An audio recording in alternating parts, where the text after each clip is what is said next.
En 1964, un véritable conflit armé se déclenche. Pris dans l'engrenage, les États-Unis s'impliquent de plus en plus dans cette guerre aux côtés du Sud-Vietnam. En 1968, plus d'un demi-million de jeunes Américains sont présents pour venir se battre au Vietnam.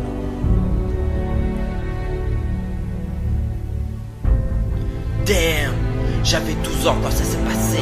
Sur le corps de ma mère penchée. Depuis des heures mes larmes coulaient. Une balle dans le dos, une dans la tête. Je me souviens de la lenteur avec laquelle son panier est tombé. Je n'avais pas encore soufflé mes 12 bougies. J'étais déjà orphelin. Je n'ai pas connu mon père mourant marchant sur une mine. Depuis 3 ans mon pays est envahi de Marines. On me place dans un hôpital pour jeunes sans parents. À côté de moi que des bébés. Leur âge ne se compte même plus en années. Les jours passent, les infirmières parlent, je les entends. On veut me faire quitter le Vietnam. Un couple d'Américains veulent adopter le jeune Cang Tan.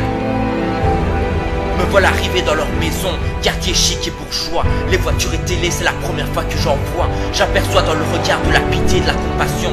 Ils disent vouloir me donner de l'amour, ce mot je connais même pas la définition.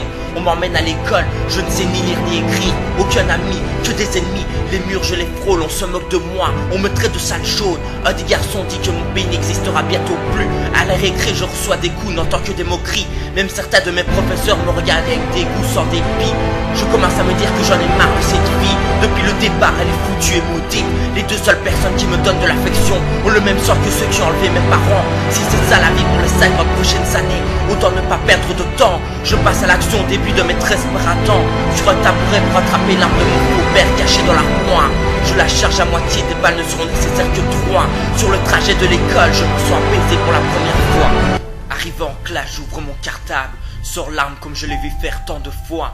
Auparavant par les soldats, je pointe sans aucune émotion son crâne. Je n'entends même plus les cris provenant des calcos de la classe. C'est à la 2e balle que l'élève qui avait insulté mon peuple s'est écroulé. Le choix de ma mort est ironique, je l'ai vu à la télé. Inspiré de Full Metal Jacket, je retourne l'arme contre moi. Canon de la bouche telle une sucette. Je ferme à jamais les yeux après avoir pressé la gâchette. Les peuples s'entretuent pour le pouvoir et l'argent. Ce n'est pas le soldat qui commence la guerre, mais le gouvernement. Les plus grands combattants n'ont jamais fini leur combat.